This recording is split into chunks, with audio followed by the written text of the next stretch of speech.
You have not experienced Shakespeare until you have read him in the original Klingon.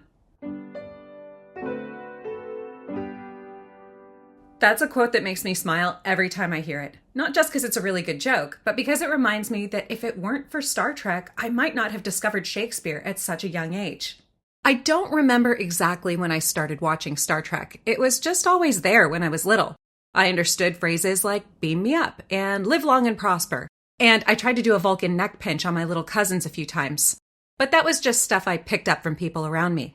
Now, if you're younger, you might think that Star Trek is about crying, yelling, panicking, disrespecting your boss, behaving unprofessionally at work, having a potty mouth, talking about your messy personal life instead of doing your job. But it used to be about exploring the human condition while imagining what wonders the universe holds.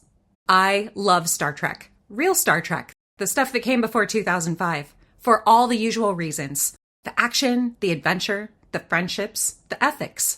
I can thank Star Trek for many things, and one of them is that it introduced me to Shakespeare. Now, sometimes people have opinions about the use of Shakespeare in Star Trek. There are those who say that it's just a dumb show about spaceships and lasers, and so by sprinkling Shakespeare into it, they're trying to trick us into thinking the show is smarter than it really is. Then on the other side, there's people who say that the show is elitist and snobby because normal people can't understand Shakespeare. I only have one response to both of these groups, and that is, you kids need to hush up because mommy's talking to her friends. Now go play outside, and I'll tell you when dinner's ready. I didn't properly discover Star Trek until The Next Generation came on TV. I was aware of the show during pre-production because some of the cast and crew lived in my neighborhood, and people were just kind of buzzing like, oh, Star Trek's back. Michael Dorn even worked out at the gym where my mom worked, and she managed to get me an autograph. My parents watched Star Trek each week, so I just kind of started paying attention, especially when the Reading Rainbow guy was in a scene.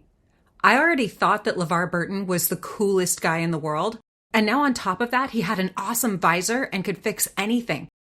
I used to take my headbands and flip them down to try to look like Geordi, but my mom had to tell me to stop doing it because I couldn't see where I was going and kept running into things. As I got older, I started paying proper attention to the show, and by the time I was in junior high, I was a devoted Star Trek fan. The characters were just so cool and competent, and that was really inspiring to me because, and I know this might be hard for you to believe, I was a dorky and awkward preteen who often struggled socially and frequently wondered if I would ever do anything right.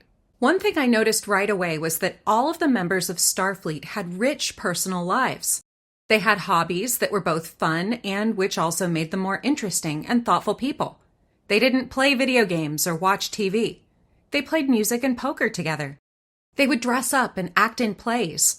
It really wasn't that different from when my friends and I would dress up and act out stories together. These were grown-ups who hadn't forgotten how to play, and that impressed me. Something I spotted right away was how often they mentioned Shakespeare. Captain Picard had very few things in his ready room. He had fish, he had tea, and he had a big book of Shakespeare. And crew members would perform Shakespeare on the holodeck. I had heard of Shakespeare before I watched Star Trek, but I never gave it any thought until I saw it on Star Trek. Shakespeare is mentioned often in Star Trek TV episodes and movies. There's even this cool little bit of Star Trek canon where some Klingons believe that Shakespeare was actually a Klingon and that humans appropriated him. If you've ever seen Titus Andronicus or Macbeth, the theory fits. Most famously, Hamlet is referenced in Star Trek VI, later causing two super nerds to translate Hamlet into the Klingon language. But I need to avoid getting sidetracked by how much I love Klingon culture and focus on the episode that first made me sit up and pay attention to Shakespeare. Season 3, Episode 10 of Star Trek The Next Generation opens with Data performing what I later learned was Act 4, Scene 1 of Henry V by William Shakespeare. Data plays Henry V, and two holodeck-generated characters play Bates and Williams. Captain Picard, who's not in costume, is watching the performance. I remember the first time I saw this scene that I just thought it looked cool. There's a campfire and a tent, some dudes in medieval costume. Nice. But then Data gives a speech. I think the king is but a man, as I am. The violet smells to him as it doth to me. In his nakedness he appears but a man. Therefore his fears, out of doubt, be of the same relish as ours are. I was between 11 and 13 when I saw this for the first time. I knew they were on the holodeck, but I had no idea what the play was, or who the author was, or why the scene was even important. But I remember that I snapped to attention when Data said, "I think the king is but a man, as I am." Because the thought that came into my head was, but Data's not a man. I wondered if Data really could smell violets. I knew he had sensors that could detect the odor of flowers, but would he smell them the way I did? I briefly considered that Data wouldn't look like a man with his clothes off because he's got synthetic skin and he can peel it back so you can get at the USB ports in his head. Then my preteen squeamishness about nudity made me drop that and move on to the line about fear. Data feels no fear, as this is years before he gets his emotion chip. And yet, there he is performing a scene about how all human beings feel fear. For the first time, I was considering an issue that Shakespeare wrote a lot about, what it means to be a human being, and whether or not other people perceive the world in the same way that I do. As an adult, it's so easy to take these sort of thoughts for granted, but I was in junior high experiencing them for the first time, and they blew me away. Captain Picard can be stodgy at times, but he never relaxed more than when he was talking about Shakespeare.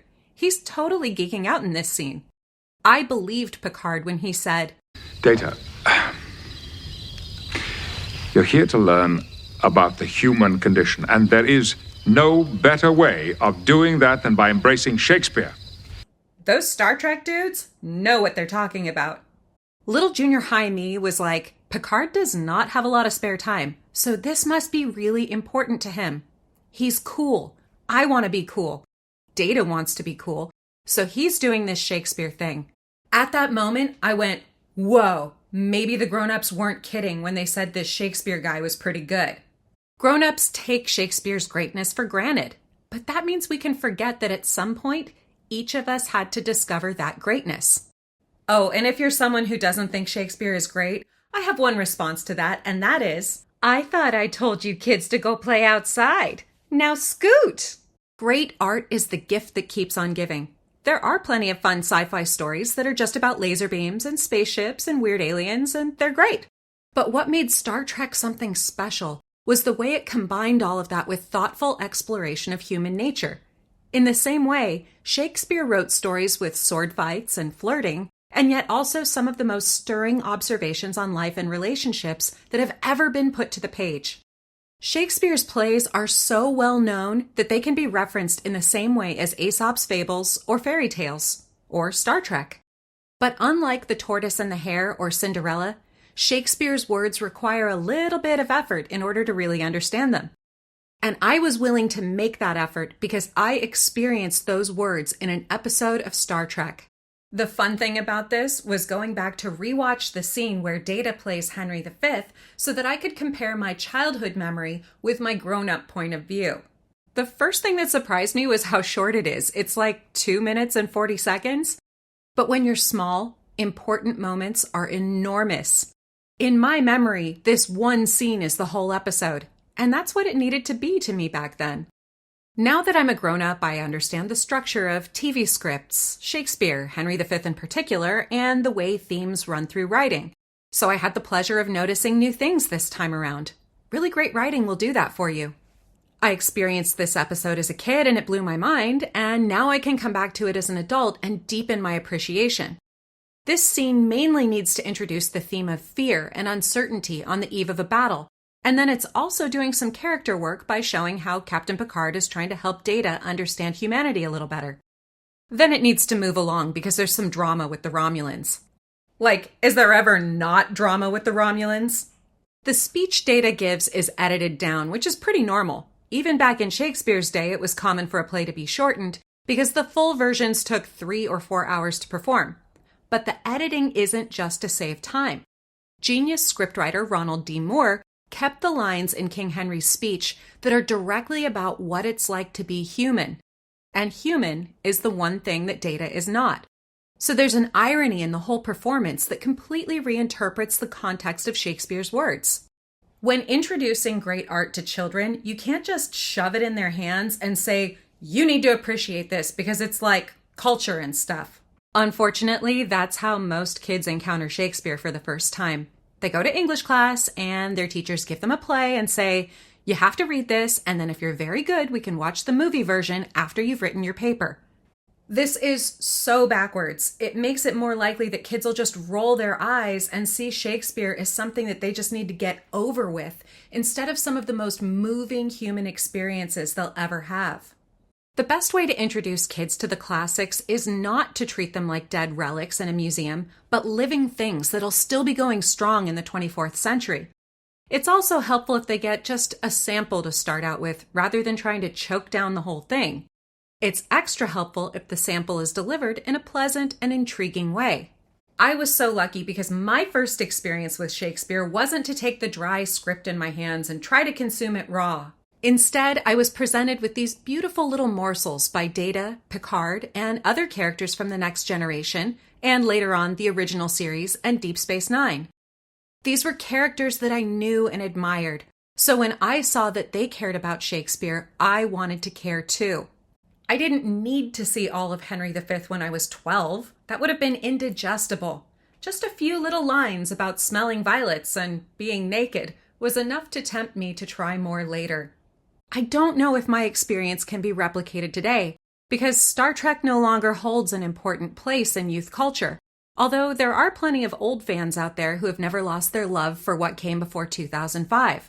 But it still might be worth a shot to fire up some of those old episodes and watch them with your kids when they're old enough to start considering the big ideas and big literature within them.